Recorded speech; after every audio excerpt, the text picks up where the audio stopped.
Emotional quotient हमारे success के पीछे 80% रोल प्ले करता है और सिर्फ 20% ही IQ यानी कि इंटेलिजेंस कोसेंट रोल प्ले करता है।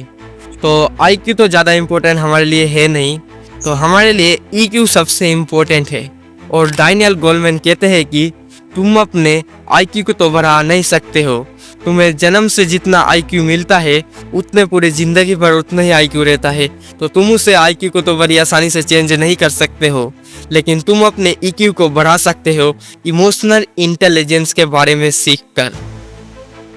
तो आज की इस वीडियो पे हम इमोशनल इंटेलिजेंस के बारे में सीखेंगे 4 स्टेप की मदद से, और लास्ट वाला स्टेप बहुत ज़्यादा इम्पोर्टेंट है, तो इस स्टेप को मिस मत करना। तो वीडियो स्टार्ट करने से पहले आप सबसे एक छोटी सी रिक्वेस्ट है कि जल्दी से चैनल को सब्सक्राइब कर लो, क्योंकि सब्सक्राइब करने से चैनल यहाँ पे सेव हो जाता है। तो सबसे पहले हम ये जानते हैं कि व्हाट इज़ ए इमोशंस। तो इमोशन एक ऐसे स्ट्रॉन्ग एनर्जी है जो कि इमीडिएटली एक्शन लेते हैं।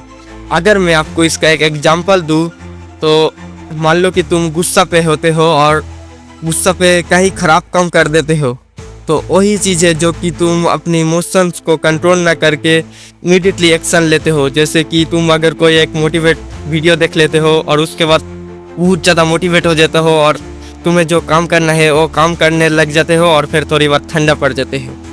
तो यही इमोशन है जो कि बहुत ज़्यादा तेज़ी से एक्शंस लेते हो। आई होप आपको समझ में आ गया होगा कि क्या है इमोशंस।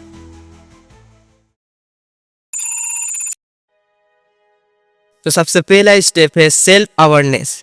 इस स्टेप में कहते हैं कि तुम अपने इमोशंस को समझो कि तुम किस टाइम गुस्सा में होते हो, किस टाइम हैप्पी होते हो और किस टाइम सैड होते हो।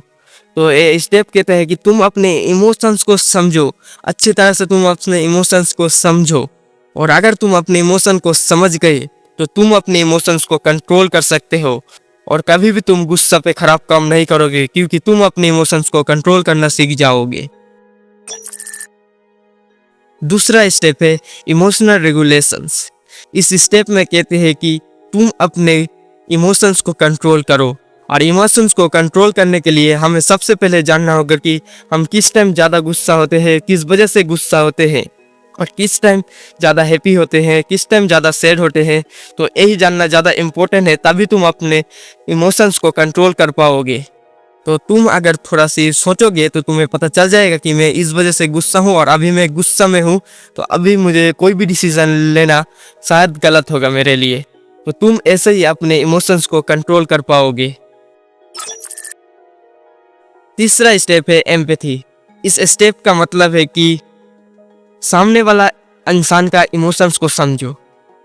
जैसे कि एक एग्जांपल देता हूँ कि सामने वाला इंसान बहुत ज़्यादा हैप्पी है, और अगर तुम उस इंसान से गुस्सा पे जाके बात करोगे तो ऑब्वियसली बात है कि वो इंसान तुमसे बात नहीं करेगा। लेकिन अगर वो इंसान खुश है और तुम भी उससे खुश होकर बात करोगे तो बहुत ज़्यादा चांस है कि वो तुमसे बात करेगा। तो ये स्टेप यही कहता है कि दूसरे के इमोशंस को समझो और उसके इमोशंस के अकॉर्डिंग उससे बात अगर करो, उससे कोई भी काम करो तो बहुत ज़्यादा कंफर्टेबल होता है। तो आई होप आपको ये भी स्टेप अच्छी तरह से समझ में आ गया होगा, और नहीं समझ में आया तो हमें कमेंट कर सकते हो, मैं आपका कमेंट का रिप्लाई देने का कोशिश करूँगा। लास्ट स्टेप है सोशल स्किल। ये स्किल बहुत ज़्यादा इम्पोर्टेंट स्किल है और मैंने पहले भी बताया था आपको। इस स्टेप में आपको अपने कम्युनिकेशन स्किल को इंक्रीज करना होगा, और अगर ये स्किल तुम्हारे पास है तो तुम्हें किसी भी फील्ड में सक्सेस मिलेगा। तो अपने कम्युनिकेशन स्किल्स को बेटर करो, क्लियरली बोलो और स्लोली बोलो, क्योंकि तुम ज़्यादा तेज में अगर तुम बोलते हो तो तुम्हें कोई भी प्रोनाउंस करने में गलत हो जाता है। तो स्लोली बोलो और अच्छे से और क्लियरली बोलो, और ये चीज़ तुम हर जगह बोल सकते हो, जैसे कि ऑफिस हो, स्कूल हो या घर पे हो। तुम हर जगह अगर वो चीज़ बोलते हो तो तुम्हारा कम्युनिकेशन स्किल बेटर हो सकता है। तो आई होप आपको ये 4 स्टेप समझ में आ गया होगा, और नहीं समझ में आया है तो मुझे कमेंट कर सकते हो, मैं आपका कमेंट का रिप्लाई देने का ट्राई करूँगा। तो आज की वीडियो ये था कि मिलते हैं फिर नेक्स्ट वीडियो पे।